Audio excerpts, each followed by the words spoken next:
Hi, everyone. I hope everybody can hear me. I think we'll wait a minute or two before starting. We'll let everybody come in to this meeting. I'm just going to take this opportunity to let you guys all know we're going to be recording this session. The recording is going to start any second. So if you don't want your face in the recording, make sure to turn off your cameras. You can turn on your cameras if you ask questions later on during the Q&A, but that's up to you. You don't need to turn on the camera. You can also ask questions in the chat. We'll get into all that details, but just wanted to forewarn we are recording. And we would please ask you to turn off your microphones if you're not speaking because of the bandwidth.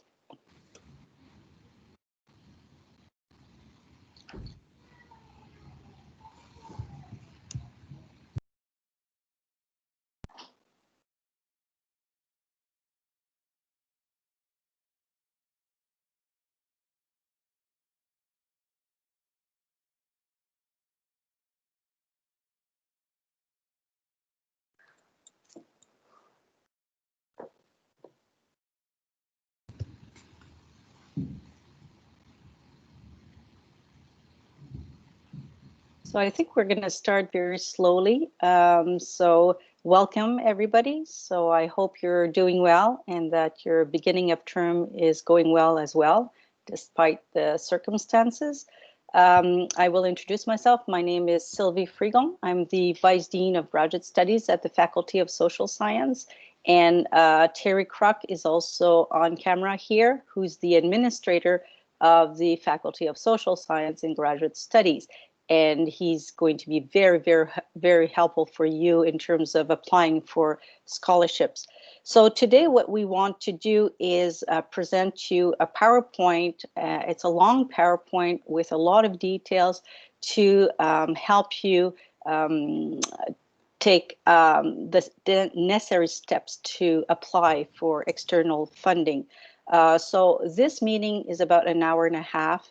We'll be trying to go through the whole PowerPoint together. If you have questions, you can put them in the chat.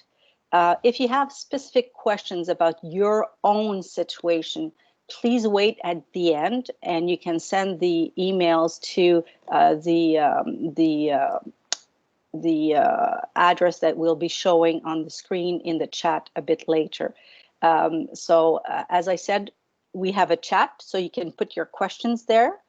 And you can also, if you want to raise your hand and ask questions, that's fine. As Terry said, we are recording this session to provide this information to students who cannot be here today, and also for you guys to review it at your own pace, because we'll be providing you with a lot of information, and you can't register that completely. Also, I would like to make a disclaimer or just advise you that what we're presenting to you is the accurate information that we got at this stage, but you are really, it's really important for you to follow the regulations on the websites of SSHRC or OGS, et cetera, et cetera. So Terry, did I cover everything to start with? Okay, so welcome again for those who just joined us. So we're happy to discuss with you funding applications, and I hope we can be useful for you guys. Okay, so to start with, so why would you, apply for this funding? It's a lot of work, okay? And there's no promise of success, and the competition is intense. But if you are successful, you will have a really good opportunity to work and provide, the money you need to complete your thesis. So if you also want a career in research, it's a very good practice. I've been through graduate studies, I've been applying for those kinds of things, and it's a lot of work, but I would say that when you do it, it really permits you to put words on the paper and really see where you want to go with this. And also we'll go through how to write it, what to do, and all those kinds of things in a minute. But in the next slides, I'll let Terry explain to you more of the process and the logistics. Thank you. So there's a lot of different scholarships that are available to graduate students. So whether you're in the 4th year of your bachelor's degree and you're thinking about doing master's next year, or if you're currently in your master's in your 1st year, or if you're in your PhD, there's a lot of different external funding that are available to you. We're going to try to talk about all the different cycles at the same time, and that's where it might get confusing. So don't hesitate to ask questions later on. So the main ones are at the federal level. So we're talking about the 3 councils. There's the NSERC, which is the Natural Science Scholarship. There's SSHRC, which is the Social Science and Humanities one. And there's the CIHR, which is the Health Sciences one. So most of our students do apply for the SSHRC, so the SSHRC, the Social Sciences and Humanities Research Council. It is a federal branch. They provide funding for both doctorate students and master's students. We do, for the PhD, we judge it both internally and then externally. It goes to a panel where the awards are granted. But for the master's level, we do have a quota, so we do judge it internally, and then we send our recommendations to SSHRC. At the master's level, the value for the scholarship per year is $17,500. For the PhD, there's 2 levels of the SSHRC award that are granted by the federal granting agency, and it could be either $20,000 or $35,000 for the year. At the provincial level, we have the OGS scholarships, so the Ontario Graduate Scholarships. So this scholarship is both for master's and PhD students. The reason why we invited 4th year students is if you are planning on starting your master's next year, these awards that with the application deadlines coming up, they are for the next year. The earliest you can start these awards are spring 2021, but you can also apply it to fall 2021. So if you're planning on doing a master's next year, you have to think about applying now. So the other ones as well, so SSHRC, the SSHRC, and the OGS ones are the most common ones for our faculty. If your potential supervisor is not funded by SSHRC and they're funded by one of the other federal granting agencies, you would also apply for CIHR or NSERC. Those are more for psychology. If you're unclear about which one to apply for, you can send us an email or speak to your potential supervisor or your current supervisor. For the deadlines, there's a lot of important dates coming up right now. For the PhD, the tri-councils, so the SSHRC, the CIHR, and the NSERC, the federal granting agencies, their deadline is October 19th. So that's less than a month away. So for PhD students, or for those who are in their master's in their 2nd year who are applying to PhD next year, the deadline is coming fast. So keep an eye on those deadlines. For the OGS, for both the master's and the PhD, the deadline is December 1st. And for the master's tri-council competition, the deadline is for December 1st. So that's we also call it the CGSMs. I'm sorry that I should have changed that acronym, but the CGSM just means the federal scholarship. So that's the SSHRC, the NSERC, and the CIHR. Those are deadlines for the master's is December 1st. All applications are submitted online through various portals. OGS is a portal that we'll be sending out in early to mid-October to all students. It's a fluid review. It's a program owned by University of Ottawa, and the application is managed completely through us. For the SSHRCs, the CIHRs, or the NSERCs, it's a federal portal that you need to use. And the links can all be found at the Graduate Studies Cabinet. There's a lot of helpful links for the various scholarships. You can go based on your own nationality to see which ones are eligible, because we'll be getting into that, because some aren't eligible for international students. Oh, just a quick note, there is a OGS equivalent, so the Ontario Graduate Studies, there is an equivalent for the Quebec students. It's the FQRSC. The whole application is solely in French. You need to be a Quebec citizen or currently residing in Quebec and eligible for the healthcare in Quebec. I didn't want to go into too much details because the whole process is managed by the province of Quebec. We don't get the applications. We don't have any review. But if you are a Quebec student, Quebec resident, it is something that you would be eligible for. Oops. So we're going to start with the provincial one with the OGS. Some of the criteria that you need to keep in mind. OGS is, there's two competitions within the OGS portal. There's the Canadian one and there's the international one. For the Canadian one, we do have some guaranteed quotas. So we do get approximately 80 to 90 OGS scholarships per year that are distributed amongst our master's and PhD students. So we do have quite a few scholarships. We usually get about 400 applications, so it is quite competitive.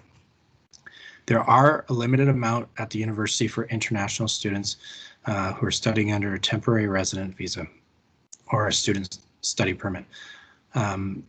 We have to rank them. We then have a certain amount that we can recommend to the university competition. But in a given year, there might be about 10 international scholarships or sorry, 27 international scholarships in a given year that are distributed. So it is very limited and extremely competitive. So if there's any international students who have questions about the international competition, we can also help you out with that process. For OGS, there's a lot of things that we need to keep in mind for eligibility. You need to be planning on starting your master's either in spring 2021, fall 2021, or winter 2022. If you're thinking of starting your master's in 2 years, this scholarship's not for you. You need to hold off to next year in December. So just to the applications are going to start opening around the second week of October, if not the first week of October. So you will have like 5-6 weeks to enter your applications. But if you go on the website for OGS, you'll be able to continue to see what you need to prepare so that when the portal does open, you just need to submit your applications. Every year we do have some issues with students not realizing if they're eligible or not. So for the master's program, if you're not planning on going on to the PhD, the maximum amount of time that you could have completed so far in your master's to still be eligible is you cannot have completed more than 4 terms of the master's program at the time the award is dispersed. So if you started in fall 2019, by the time spring 2021 comes around, which is the earliest that these awards will be granted, you'll have completed 5 semesters. So you would not be eligible for the master's if you're not going on to the PhD. So it's very important to keep an eye on those eligibilities. So if you're in your master's and not planning on doing a PhD, if you start in fall 2019, you would not be eligible. There are some extenuating circumstances if there's leave of absences or anything like that. So if you feel you're eligible, check with our office before you start spending hours on these applications. For the PhD, the amount of terms is 13 terms. So if you've been in your PhD for since fall 2017 and there's no leave of absences, you're most likely not eligible for the OGS PhD. So these are things to keep in mind before you spend hours on your applications. Check the eligibility. If you're unsure, check with us before spending those hours. The key things that we also have issues every year is the calculations of averages. So for OGS, for anybody who's spent less than 24 months of graduate studies, the calculation is done in each of the last 2 years as separate entities. So if you're in your first year of master's just starting this fall, we're going to look at your 4th and 3rd year separately. Assuming there's full-time semesters in there and there's no part-times. And we need to make sure that each of those years have 8.0 and above. If one year has 8.5 and the other year has 7.5, even though the average is 8, they need to be both above 8.0. So I'll show some examples of calculations. If there's any confusion, we can guide you throughout this process. We have a lot of people that are here to help you. And in the chat, there might be Julie Landry and Olivia Goodsoro who's going to answer questions as we go because they are my scholarship experts and they're here during this presentations. But anybody who's got less than 24 months of graduate studies, the last 2 years are counted as separate entities, and it's something that we need to take a look at for eligibility. For anybody who's spent more than 24 months at graduate studies, so if they've already done a master's or 2 masters and they're in their 2nd year of PhD, every single graduate studies course taken gets calculated for the OGS average. So if you've done 2 years of master's, 1 year of PhD in criminology, but you have also done a master's in music, those master's courses do count towards this calculation. We have to respect the guidelines set out by the Ontario government. So calculations of averages is something that gets a lot of confusion and frustration with students, especially after they've completed hours on their application. So if you're in doubt, give us a shout and we'll help you out. For the federal granting agencies, so for the SSHRC, the NSERC, or the CIHRs, these are just available to Canadian citizens or permanent residents. Unfortunately, international students are not able to apply for these scholarships. So this one is mentioning the doctoral studies. There is a SSHRC at the master's and there is a SSHRC at the doctoral level. They do have different deadlines, as we previously discussed. So the key things is you can only apply for one funding agency. You can't put in an application for SSHRC, NSERC, and CIHR. You need to check with your potential supervisor to find out what area the research is going to be primarily focusing on. Usually it's linked to their funding as well. So if they're a SSHRC funded professor, you're going to apply for a SSHRC funding as well. And I've already discussed the eligibility for the amount of months, semesters completed. And it's making sure that you look at all the details. They have really good application guides on their websites. I'm going to give you guys the link for the University of Ottawa's site for SSHRC. There's one for the PhD and there was one for the master's. And I'll go into the details. I see a question related to SSHRC in the chat, so I will try to go in there as well. The difference between the 20,000 and the 35,000 for the SSHRC PhDs is the granting agencies have some more prestigious ones, so there is very few limited. So your application gets considered for both, but they do give some students the $35,000 ones to the top ranked students, and then the other students do get the 20,000. I'm just going to keep going and I'll get to some of these questions in the chat later on. Otherwise, and Julie and Olivia can chime in as well. So key thing is to look at the guides and making sure that you meet all the eligibilities. If you go through the University of Ottawa sites, it can link you off to the different federal granting agencies' own portals, and they really have some great guides as well there, just to make sure that you're eligible. I'm going to take the next two slides to quickly touch upon psychology students. For those who are applying for the MA PhD, it is important if you're just in your bachelor's degree right now and you're applying to the MA PhD, you are eligible to, you should apply to the master's tri-council, the SSHRC application, because your first year would be at the master's level.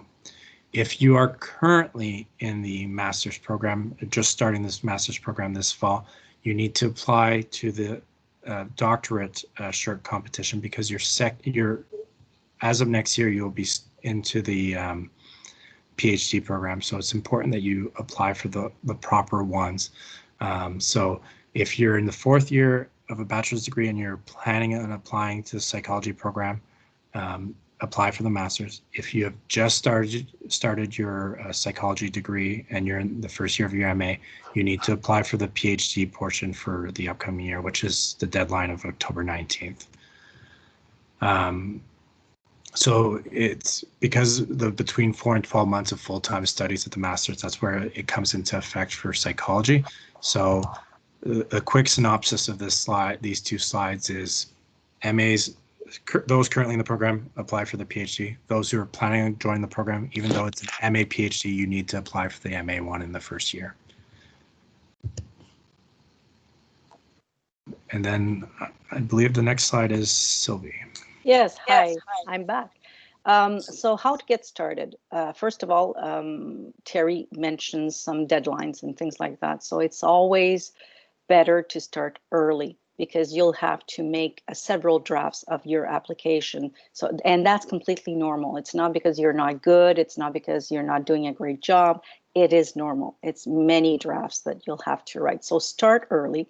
If you're in the PhD program, don't simply assume that you can use the letter you wrote to get accepted into your program. You're speaking to a different audience, and an audience that's outside your own discipline. Okay, so try to exercise yourself, summarize your project. You'll need to write an abstract for about 200 words.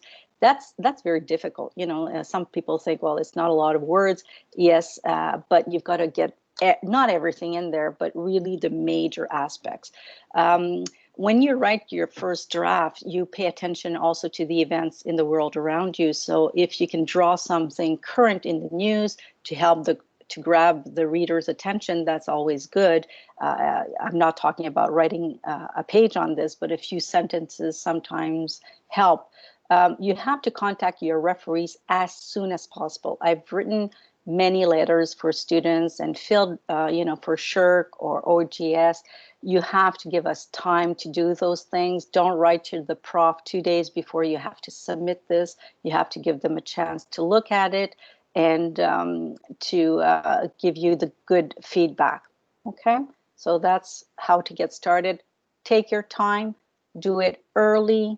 Give yourself time, and please give your references, or referees, I should say, the time needed to really go through your project, and because you don't put them in a good situation if you send the proposal a day before you have to submit it. That doesn't work really well. Okay, Terry. All right, I'm back. So in terms of the SSHRC applications, just again with the federal granting agencies, and it does differ a bit between NSERC and CIHR, so they all have their particularities. So there's a completed web-based form through the SSHRC doctoral awards application. Everything for the tri-councils, the SSHRC, the NSERC, and the CIHR, I'm just going to reiterate this repeatedly. They go through their own portal, and they take care of everything on that end. So it looks at your program information, your area of study, to make sure that it gets sent to the right departments following. You can only apply for one department for these competitions, and my slide just moved out of sorts. There's page limits on the research proposals. There's page limits on the bibliographies and citations. And oh, the presentation disappeared. 1 second. Sylvie, do you still see the presentation? No, I don't see it, Terry. All right. Sorry, technical difficulties. It's coming back. Okay. And there's a lot of other sections like the supplement or joint or special initiative justification pages. The guide really explains what you need to put in there. Talk to your supervisors, as Sylvia was mentioning. Talk to previous students that you are aware that are currently in the master's who have done applications. If there's any extenuating circumstances, it's important to note them so that they get considered. I'll go through the evaluation process, but it goes through many levels of evaluations, and we do take into considerations a lot of specific situations. All up-to-date official transcripts of undergrad and graduate level studies. You need to retain a paper copy if you've uploaded any transcripts, because sometimes there's some question marks or some things might seem off, so we might ask for the originals. This is one of the big question marks right now with COVID. And it's something that, as Sylvia mentioned at the start of this meeting, right now we're giving you the best information that we have based on what we've been able to ascertain from all of these federal and provincial granting agencies. We are anticipating that they will change some of the guidelines, so that's why we insist that the final word of the eligibilities or any of the procedures is what's on the websites of these granting agencies. We are anticipating there will be flexibility with official transcripts. If you're a U-Ottawa student and only studied here at U-Ottawa, then getting your transcripts is feasible. You can order them online. They'll email you official transcripts and you can upload them. If you've done exchanges or anything like that, we do require those transcripts as well.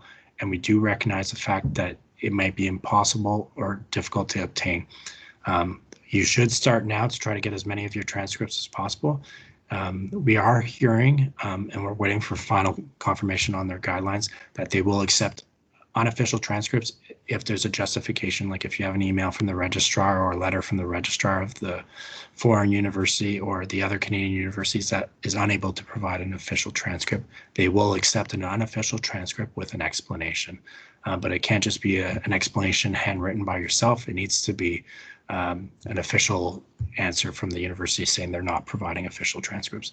We've been experiencing that a lot with admission conditions right now, and we've been flexible, but because these are federal and provincial granting agencies, we need to respect their guidelines. So we can't just waive that requirement, but we have been hearing that they will be accepting unofficial transcripts. But in the meanwhile, get a head start, get your transcripts, and avoid that issue, because if you start ordering your transcripts in mid-November, the likelihood of you getting it is very slim. So try to get them as quickly as possible. And as Sylvie mentioned as well, letter of appraisals from referees is something that has been an issue in the past for students. So as soon as the portals are open, make sure you add your professors in there so that they get the automatic emails. Make sure you got someone who can actually evaluate you. Make sure you have someone that's going to follow through, because if your file is incomplete, unfortunately, it will be ineligible. So do not ask referees the night before, because you never know when the automated emails are going to get sent out. So try to get those things that are outside your control sorted out as quickly as possible. So some of the evaluation criteria that the committees are looking at, past academic results is demonstrated by transcripts, but it could also be demonstrated by awards and distinctions that you've received. The program of study and its potential contribution to advancement of knowledge. And we'll go through the breakdowns. We'll go through the breakdowns for the evaluation between masters and PhDs and the actual percentages, because it does differ what they're looking at precisely, but this is in general what our committees are looking at. Relevant professional and academic experience, including research training as demonstrated by conference presentations and scholarly publications, and 2 written evaluations from referees. What I don't want the 4th year undergrad students panicking that they might not have as much research experience. That's where the referees come in as well to look at your potential and stuff. So the committees have the experience of, especially at the OGS, when we're looking at undergrad students who are applying for the master's, current master's students and PhD students, they're looking at the whole package and they're looking at the potential as well. So, but the referee letters do really play a big role in that instance. For the Ontario Graduate Studies Scholarship, as I mentioned previously, the University of Ottawa has its own tool that we manage. It usually opens around October 7th, sometimes October 15th. But nothing stops you from starting to prepare your other documents and getting everything together so that the upload goes really quickly. Little helpful requests on our part.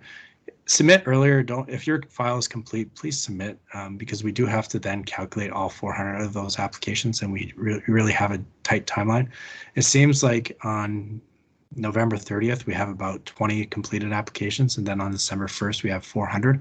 So it doesn't let us get ahead, but do take all the time that you need to complete your application. But if you're done and you're not going to look at it again, please submit it so we can start making some headway in the calculations. After December 1st, we start validating all the applications. We start calculating all the averages.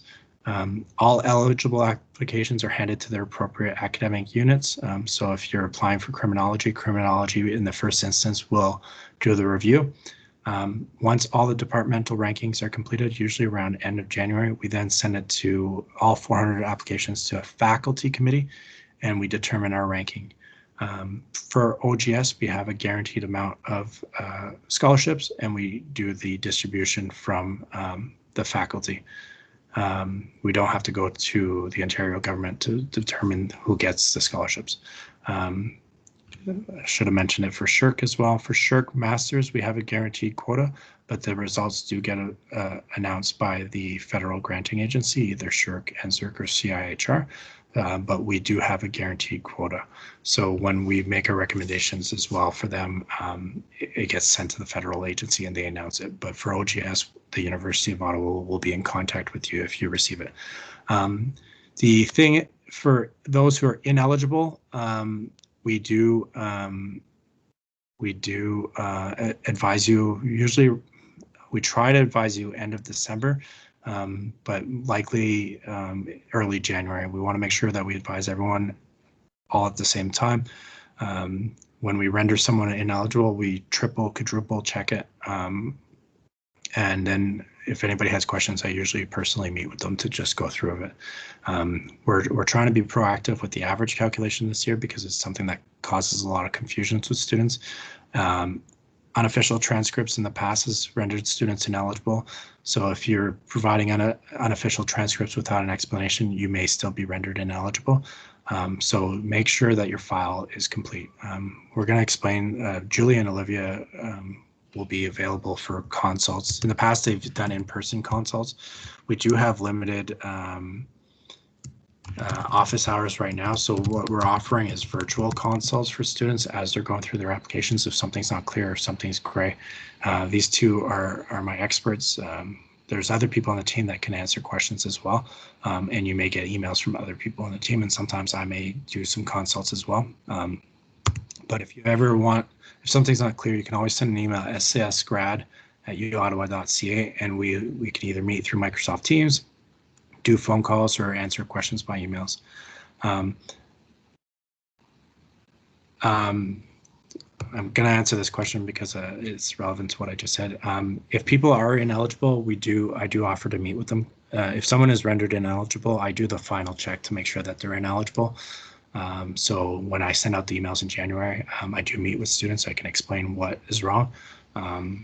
It very rarely, I think over the last 5 years, I've seen one case being a mistake on our part, and we've been able to send it off to the evaluation committee and it had no impact on the students. But we are pretty vigorous in making sure that we're correcting our assessment by rendering someone ineligible. Those decisions will get sent out I want to say more early January, but we do try to give you guys as much notice as possible so that if there is something wrong, we can reassess. So as I mentioned, the faculty, once they do their rankings, it's submitted to the University of Ottawa, and the financial aid will send out the letters saying whether or not you received it or if you're on the wait list.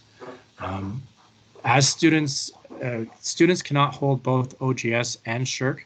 So if in the event that you get announced in March that you got OGS, but then you're successful in your SSHRC application in April, you then have to choose, and seeing as SSHRC is more money, our students do choose the SSHRC scholarships. So we do have a lot of movement on these scholarships. So of the initial 80 that are awarded the OGS scholarships, we usually then end up going on the wait list to like 120, 130.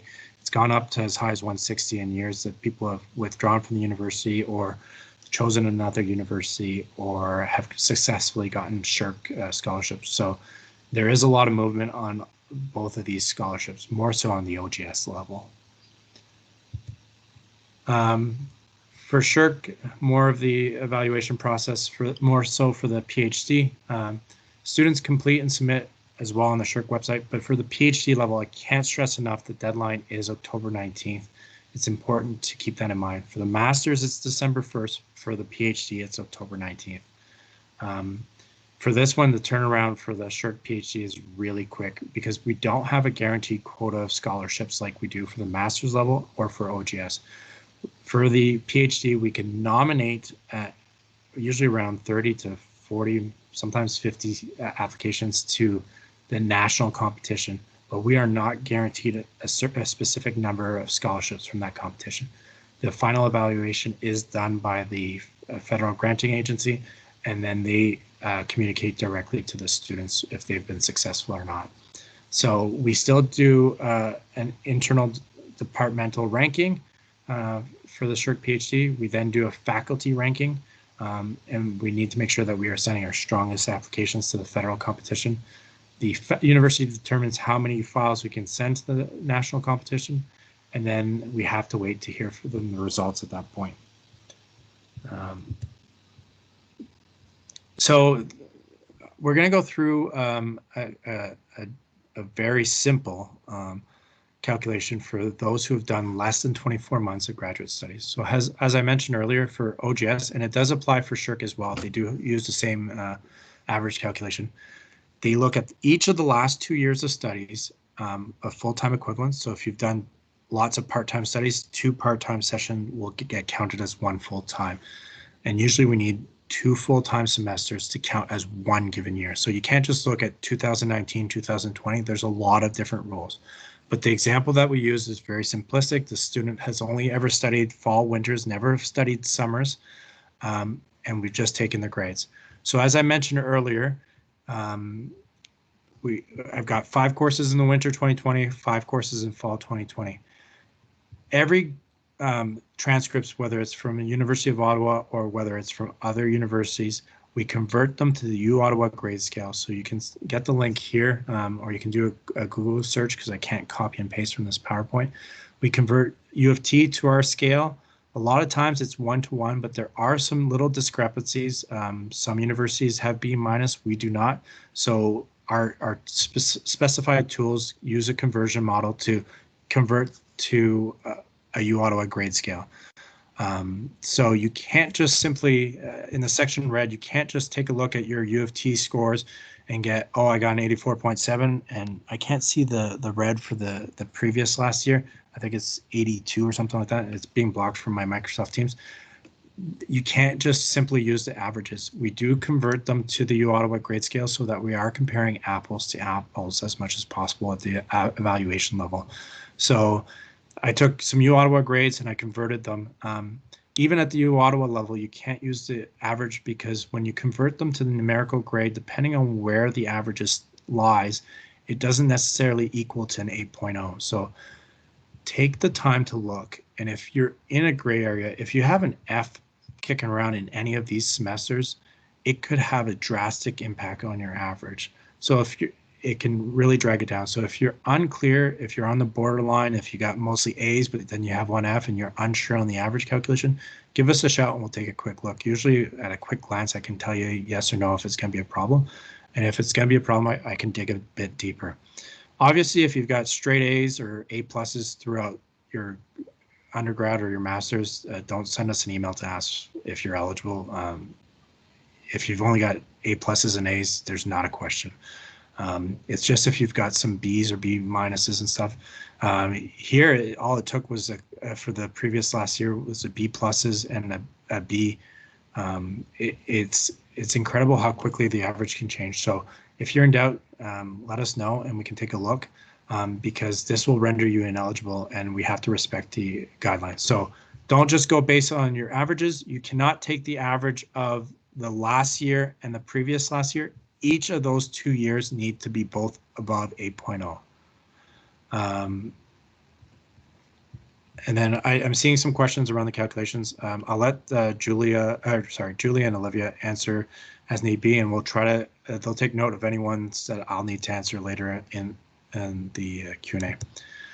So reiterating, we convert all grades to the U Ottawa grade scale. They're experts at the registrar that have derived these conversions. It's exactly what we use for our admission average calculations as well. Number of credits impacts average calculations. So you can't just calculate all the numerical numbers because sometimes if there's a 6-credit course, they do count twice. So there are special tools for calculations. So if you've got a 6-credit that you got an F in, it kind of counts twice as the F because it's worth twice as much as a 3-credit course. Summer semesters are counted. So if you've always taken summer semesters, then we always include this. So your last 2 years will include the summer semesters. If you've only taken it once, let's say you've just taken it this past spring, but you've never taken it before, it will be added to your last year's grades. If you've taken it only once in between the last 2 years, we will add it to the semester, to the year that it would give you the most advantage. So in the previous case, I had a 7.9. If you took a summer semester between those 2 years, we will add it to the average of the 7.9 to try to boost it above 8.0. We do try to give as much advantage to the students, but we need to play within the guidelines of the Ontario government. Something that is more relevant this year than in previous years, if you have SNS grades, they do not get counted in the average calculation, so we'll only look at numerical or alphanumeric grades. And as I mentioned earlier, a year is considered based on full-time equivalents. 2 part-time semesters is equal to 1 full-time semester. So if you've each of the last 4 semesters, fall, winter, you've only done part-times, those will count as 1 given year because it takes 2 semesters to be equal to 1. The definition of full-time, we go based on the individual universities. For the University of Ottawa, I believe it's 3 credits. I haven't worked undergrad in a while. At grad, it doesn't matter based on credits. Or sorry, it's 9 credits. 3 courses at the undergrad level, I believe, is full-time equivalent. But I'll let Julie or Olivia correct me if I'm wrong. But each university has different definitions. But if on the transcripts it says full-time, we respect it as full-time. Okay. Thank you, Terry. I have a lot of echo here, but anyways. So what's important in your application? Again, when you write your proposal and you fill out the different sections, you have to keep in mind your audience. Who are you talking to? Because they're not all specialists in your discipline. It's going to be in different disciplines within, a certain area, of course. Use non-technical language, so no jargon. So contextualize, so you have to convince somebody why should anyone else care about this subject, because, as a student, as a researcher, we're passionate about our work, but is it really pertinent? Why is it pertinent? Why should we care about this? So why is this research also timely, important? There's a little hint there. Don't just simply say this research has never been done.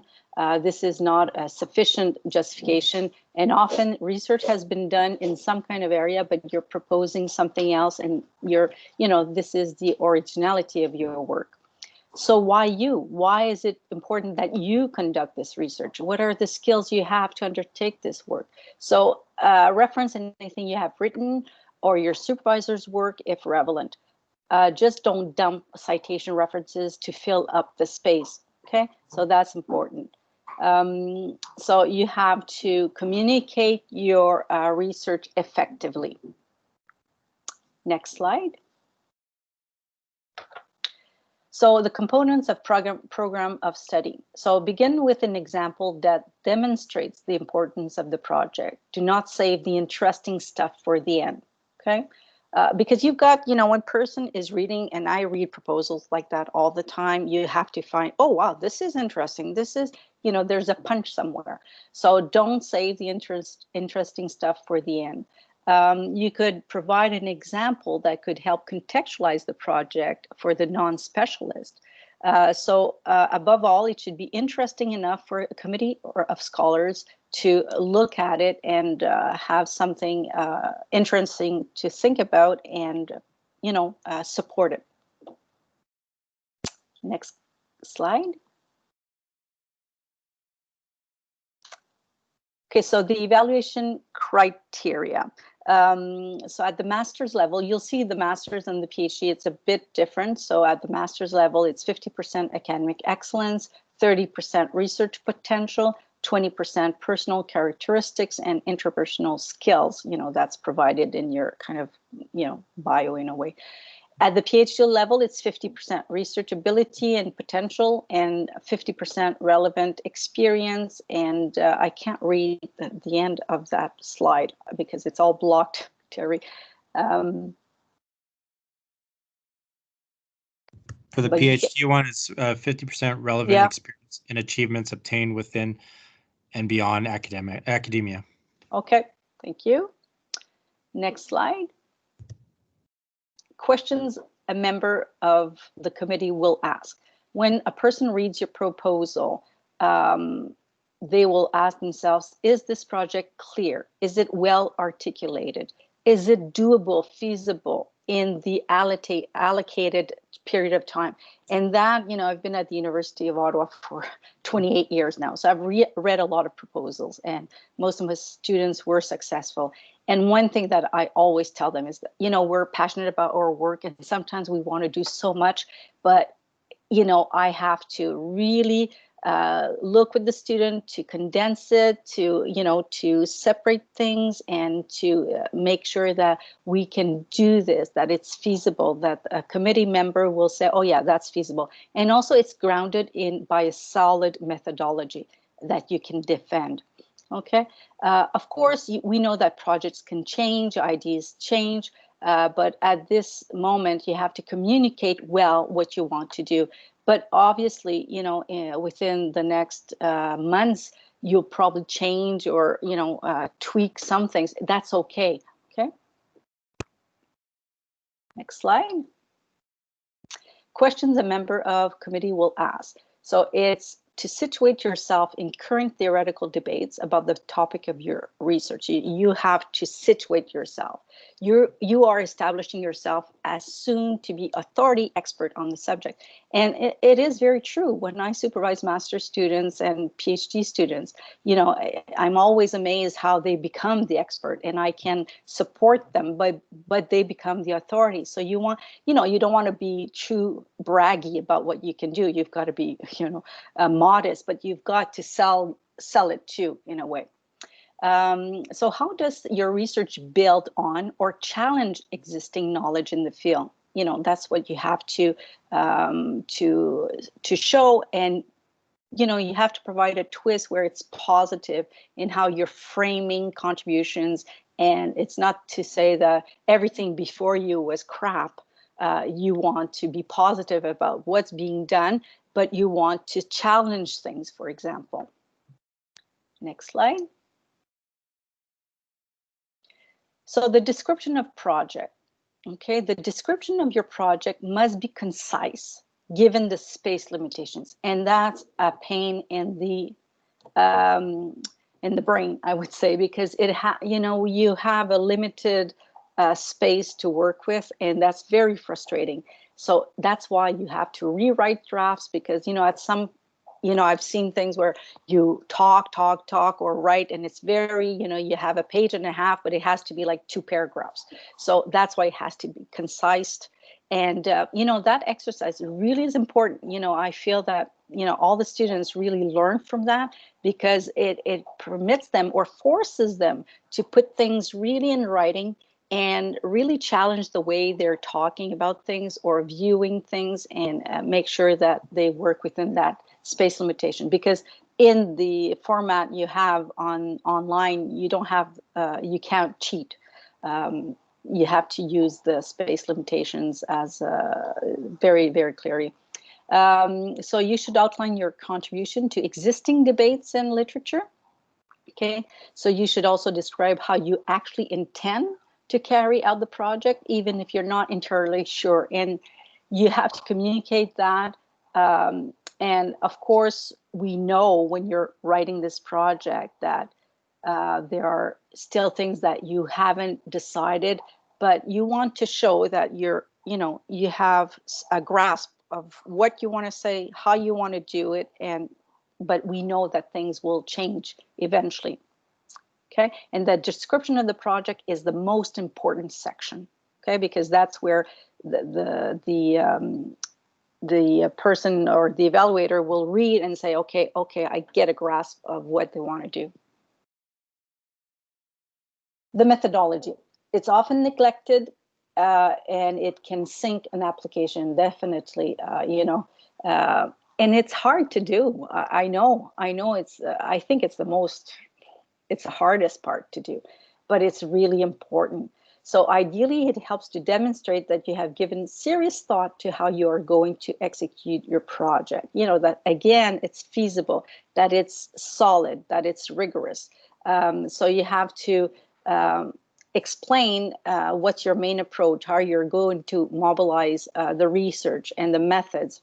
Are you going to do interviews? Are you going to analyze documents? So what's your kind of guiding principles here in terms of analysis, for example? But that's really an important section. So don't really say, oh, I'm going to do this very quickly. It's really important because often the students, that's where we see where it's less solid. So take your time to do that. Get the feedback you can. You know, in terms of your department, some departments offer kind of workshops to work around that. If you have already a supervisor, of course you can talk to your supervisor. In some departments, you have like a temporary supervisor, you can always talk to them. In each department, you have a director of graduate studies, so you might want to talk to him or her to see how you want to work. And also, you know, different prompts that you might have contact during your studies. And you say, oh, this person, you know, I had a good contact and maybe he or she would, you know, like to read my project.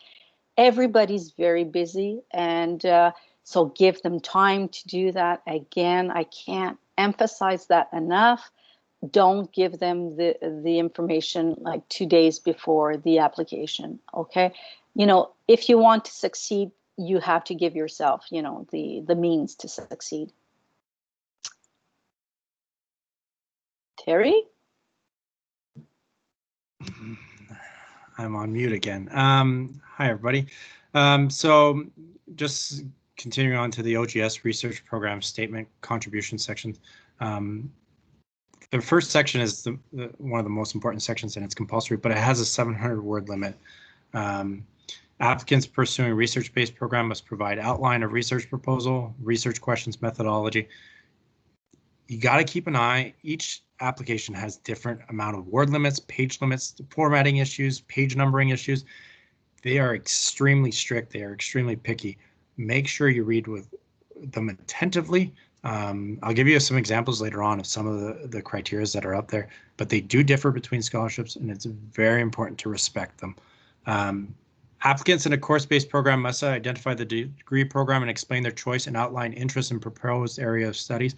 So people who are applying to course-based programs are eligible. It's a lot more restricted because of the time. You need to make sure that the timing of the scholarship falls in with your program. Some of these programs can be done over 2 semesters, 3 semesters. So there is a minimum amount of semesters that you need to be active to be considered. I know someone else asked that question in the chat. Olivia is getting a more detailed answer about course-based program. They are sometimes at a disadvantage because they may not be having as much research opportunities as those in the thesis or in the project, but they are eligible, but it is extremely competitive and you need to have a very strong file. Bibliographies and references must be included within the statement. Additional space will not be provided. This is for the OGS. The second section is optional but recommended. List all research contributions, example, books, monographs, book chapters, articles, conferences, proceedings, papers presented at conferences. Again, for the undergrad students, don't get freaked out. It's just a reminder for our PhD and master's students who have more experience. Don't leave anything out. Don't assume the committees are aware of who you are and what you've done. Make sure to outline and build your case for these scholarships. Divide categories into referee contributions and referee contributions forthcoming. So make sure that you don't oversell what you've done. Don't take credit for other people's works. Professors do have a keen eye for this kind of stuff. So make sure that you're representing yourself accurately, but ethically as well. Application checklist. So it's very important to be diligent with these applications. Cognizant of the fact that the deadline being in mid-October for the PhD ones is an extremely stressful deadline. But for those for December, start as soon as possible. Get ahead. You never know if there's going to be, especially in 2020, you never know what's going to happen in the weeks, months to come. So don't procrastinate on these applications if you're serious about applying. Try to get as much headway as possible in these things. Proofread it several times. I've noticed when I've proofread a PowerPoint or anything like that 10 times, if I look at it an 11th time, I'm not going to see the mistakes. If I haven't caught it already, I'm not going to catch it. So it's important to ask a friend, ask a colleague in another field to read your application. Keep in mind, these committees, the faculty committee is multidisciplinary, so you need to make sure that you're speaking in terms that everybody can understand. If you get too technical, you're going to lose the faculty committee, you're going to lose the national committees. You got to make sure that you're speaking to a broad audience. I can't stress enough, make sure you have reliable referees.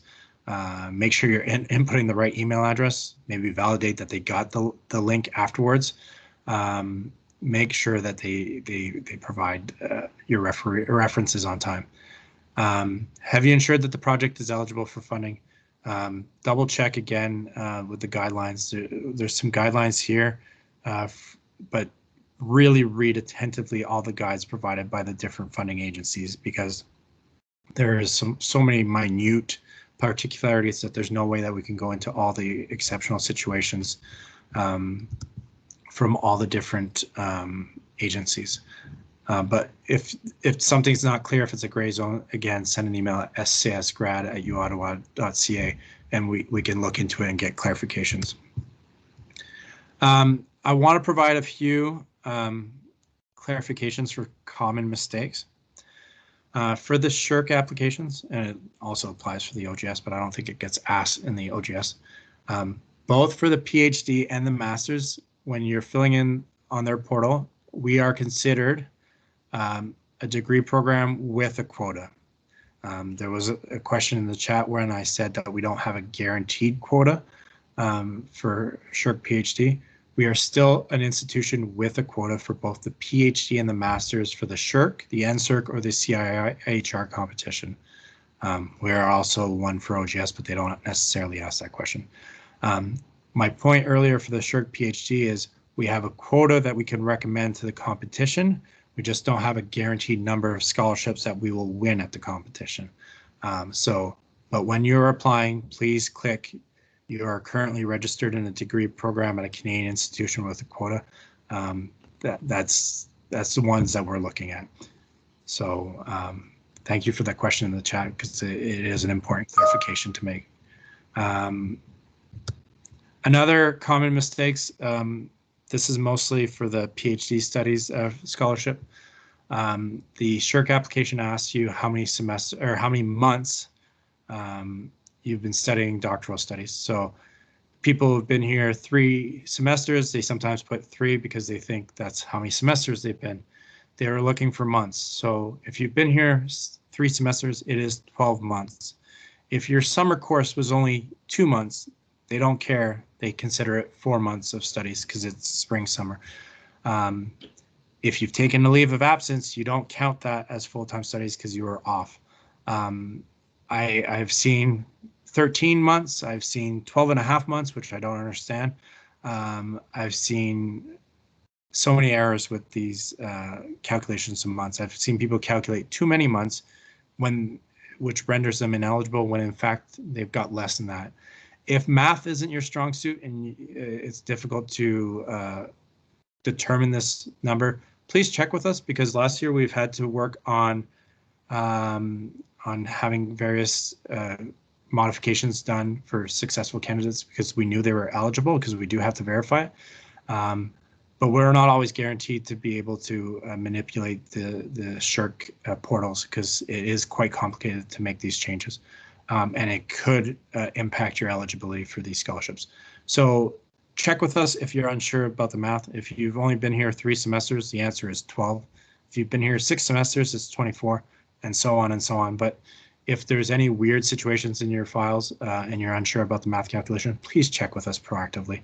It'd be our pleasure to help you, because otherwise it takes a couple of hours. We have to coordinate a lot to try to fix these things. I mentioned earlier, and I want to repeat it for the 10th time during this presentation, pay close attention to any formatting pages, guidelines, word limits, anything to do with the way they want their application submitted. Especially SSHRC PhD, if it gets to the national committee, they are no nonsense. So this is some of the examples of some of the different criterias. They wanted this I believe was for OGS. They want PDF format. There's maximum file size. There's page format 8.5 by 11. Some of these may have changed. Single space with no more than 6 lines of type per inch. There's so many random rules. Body text in a minimum 12-point times New Roman font. I don't want to use these as definitive because I really glanced at these, but do take a look at the OGS site and the SSHRC site because they do differ, and make sure you're respecting the formatting. So I shared the link earlier for the U Ottawa grad cabinet links to the awards. So if you plug in whether you're Canadian or international, PhD or master's, I'll give you an idea of some of these scholarships. I'll bring you to the links there. There's some other lesser known ones. There's the QE2 that you can apply for at the same time as OGS. It's the Queen Elizabeth II scholarship. It does require a matching from a private organization. It's mostly also for sciences and engineering. So usually if you have a research lab that's in a government agency and they're willing to finance a third of the scholarship, you need a matching letter from them and then you can apply. Last year, I think we got 1 scholarship. So I believe psychology students sometimes have this possibility, but the QE2 is very limited. If you feel like you're eligible, check with us. A lot of students last year checked off that they want to be considered, but they didn't submit a letter, so they're automatically disqualified. Just take the time to take a look at it. And there's a few other ones in there, but they are very few and far beyond. The one that I mentioned earlier, for those who might have joined afterwards, the FQRSC one, the Quebec one that I shared, it's completely managed by the government in Quebec. The application is in French. All documents are sent to them. We have no say. We are not involved in the process. If there's something, those deadlines are fast approaching for the FQRSC, the Quebec one. It's October 6th for the master's, October 13th for the PhD. If something is unclear for you, we do have some contacts, so feel free to send us a question and we'll try to get you a more definitive answer. I will also share with you guys this YouTube link that kind of walks you through filling out an application. It is only in English, which is not an issue for this presentation, but it gives you a bit of an idea of things to think about and just to process while you're preparing these. I've mentioned our email multiple times, scsgrad@uottawa.ca. Send us emails. We're there to help you.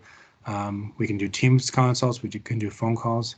We do have limited in-person office hours right now, which are subject to change. But right now we are in person on Tuesdays and Thursdays from 10 to 3, but we are closed during lunch.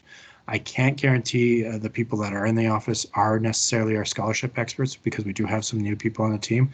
And Julie and Olivia are not, we do a rotation every week. So we only have 2 people in the office at all times. So I do encourage the virtual aspect at this point. And Terry, the virtual way of communication, it can be a video conference, can it be? Yeah. So as Terry has said, there are limited office hours on site. Sorry, that's my telephone. But we suggest that you communicate with the office first because, you know, with the situation about the pandemic in Ottawa at the moment, you know, it's always, you know, check before you come in. But those are the office hours. But virtually, we are available. So I hope this presentation, and thank you, Terry, that was really awesome. And given the questions in the chat, we can see this is answering a lot of questions, and other questions might arise because there's a lot of things here to process. So that's why this presentation will be available for you guys to look at again.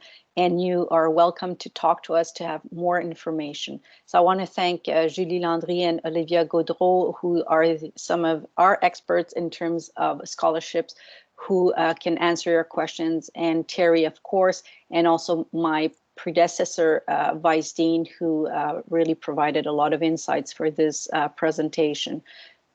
So on this, I will wish you a very good term, and I hope you apply for external scholarships. I think we were very realistic the way we are presenting things to say, well, it's not an easy thing, but it's really worth it It really makes a difference. So, you know, if you have the time, the energy, and you want to do it, take your time, do it early, and you know, that will give you more winning options, I think. So on this, I will say goodbye, and we are available to online or offline after this presentation.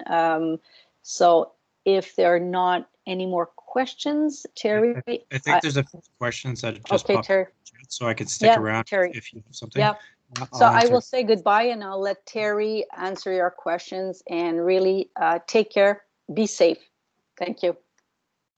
I'm just, it's possible I've missed some questions, so if I've missed questions, feel free to re-add them to the chat.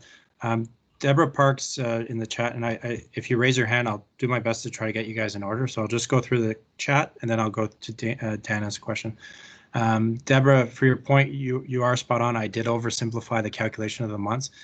They do ask for the PhD for the number of months. It's as of December 31st, 2020. I still expect usually in intervals of 4. So if you did start your PhD this fall, the answer to that question is 4 semesters. So if you started fall 2019, it's 12 months plus 4, so you'd be 16. So they do set a limit for at what point is the number of months, and it is December 31st, 2020. So, but please stick in intervals of 4 as much as possible. For Phil, who just asked a question, as an Ontario undergraduate student, what are my options? So the Quebec students do have the additional option because they can apply for OGS and they can apply for the FQRSC. But Ontario students who are in the undergrad level and planning on starting a master's either in spring 2021, fall 2021, or winter 2022, the main ones that you're applying for is the OGS, the Ontario Graduate Studies Scholarship, and you're applying for the either any of the Tri-Council Master ones, but you can only apply for one. So if your potential supervisor in social sciences is most likely SSHRC, the SSHRC, you would apply for those. So you apply for OGS, apply for SSHRC, the SSHRC one, at the master's level. Both of those deadlines for the master's are December 1st. And then if you get both, you can only choose one, and you'll choose the one, most likely the SSHRC one, that has more value and slightly more prestige. Maximum amount of years of external funding that we can get if enrolled in the MA PhD. Callianne, if you can provide the your email or send us an email with that question. I'm still relatively new with the MA PhD. My previous faculty has been science and health sciences, and the MA PhD does have special rules and they have special considerations for these, and I don't want to make up an answer on the spot. But if you send us an email, we'll get you an answer relatively quickly. Maybe Julie and Olivia might have the answer off the top of their heads, but we do have to pay particular attention to the MA PhD. Dana, I can never pronounce that name properly. I don't know if you just want me, if you wanted to ask your question in person, or I can just read it off the chat. Let me know if I get it wrong. If I requested an official transcript from another university last year and I've not taken any additional courses at this university since, do I need to request another official transcript, or I can use the one I have? If it's up to date, it has all the grades and it shows that your diploma was granted and it hasn't changed, then yes. If it was showing that your grades were pending for a certain semester, then it'll be problematic. So if your fall 2019 grades were incomplete or pending, and they're still, at this point, we would require them, then that would be problematic. But if it shows all your grades, it shows that it's complete, then it won't be a problem. I do want to put a caveat on that. Some of the SSHRC PhDs or NSERC PhDs, some of them have specific rules. I believe NSERC PhD, and we don't get a lot of applications, so I'm a little bit rusty on those rules. They do ask that we upload the transcripts for NSERC PhDs, so we would require something up to date and official. So usually we require them in sealed envelopes. We are waiting for clarifications because with our limited office hours, we're hoping that NSERC PhD is going to adapt, but we usually get about 2 or 3 applications for NSERC PhD. But if you're the ones for OGS and the master's scholarships, you're uploading it yourself. So the date that it was issued is not important. And if you're requesting an official transcript and you're just starting your master's or PhD and you're anticipating having to provide transcripts for future years, it's sometimes worthwhile to order 2 sealed envelopes so that you have them in the for the future in case there's other scholarships that require hard copies. Sometimes if you're applying for Vanier or any of the other scholarships within the university. For SSHRC doctoral, should we be indicating our top choice for institution to be awarded the funding?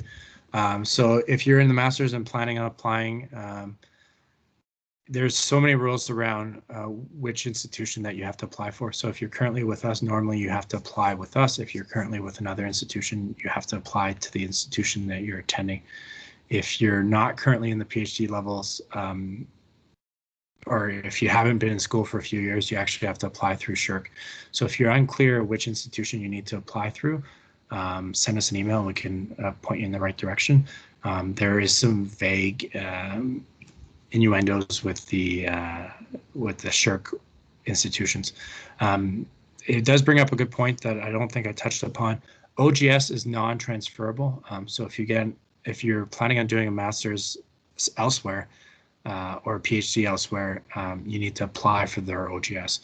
So if you're awarded an OGS from our faculty, it's only for our faculty programs.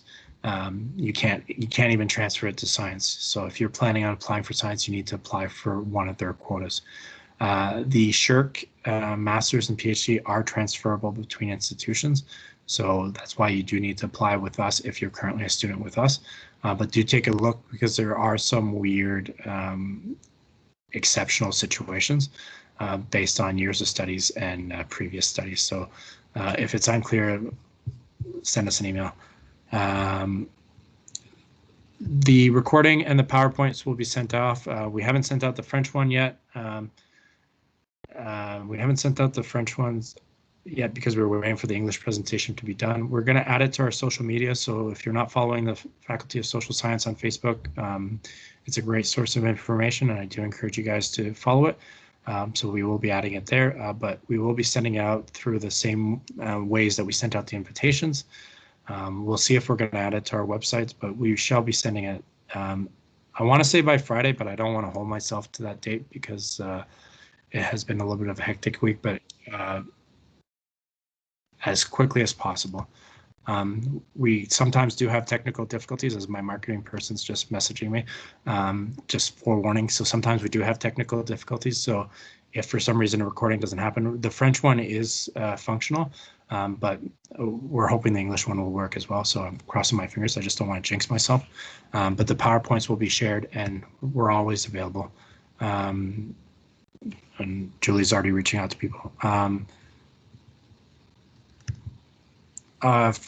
Dana, for CIHR, I'll have to take a look again at CIHR. We even get less CIHR. I think I had 1 or 2 applications last year, and we'll take a look. So maybe for your question, Dana, send us an email at SSGrad, and I'll have my team looking into it as we speak.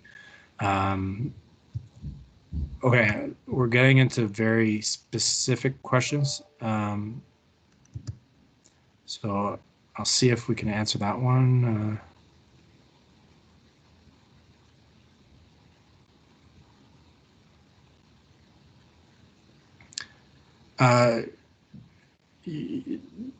George or Jorge, we would have to look at whether or not you've gotten external fundings. There are limits to how many years you can get funding. With that particular question, you'll have to send us an email and we have to take a look because there are limits, but there's like literally like 10 pages of rules around it and there's so many exceptional situations. So maybe if you send us an email and we should have all your transcripts if you started here so we can take a look and we can get back to you. And I just see that Julie said she was going to email. Any other questions? As you start these applications, I guarantee you're going to have lots of questions. So I can't stress enough, be proactive, get ahead of the game. We have a bit more time right now to answer these kind of questions in the month of September, October. I can't stress enough, the last 2 weeks in November, we get inundated with questions, and we do our possible to answer as many questions as we can, but sometimes they get so crunched for time that it can impact your application. So I think it's encouraging that you guys have taken the first step to be proactive and listen to this presentation, but also be proactive with your applications, because we have a lot of time to help right now, but the last 2 weeks in November, I can't guarantee how available we are. We always do our best to answer all the questions, but with 400 applications, if everyone asks questions all at the same time, it does have certain delays. I think I've answered all the questions in the chat. If I've missed any, this is the last call for questions. But if there's anything that you think of 5 minutes from now, just send us an email. Following the French presentation, we did get a few questions afterwards, and we're pretty much on top of our emails. We're there to support you, or we're there to encourage as much success in the program. The more applications we get, the more scholarships we get, but at the same time, I don't want you applying if you're not eligible. I want to be transparent with the average calculation. I want to be transparent with eligibility for number of months. It's tough to talk about master's and PhD scholarships at the same time.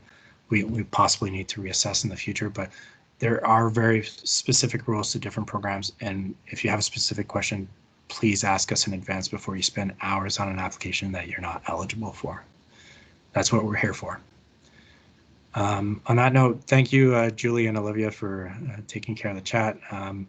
Thank you, everyone, for taking the time to be with us. I hope you got something out of this, and we're here to support you. And especially during these trying times with COVID, I hope you guys have an extremely successful semester, and stay safe out there.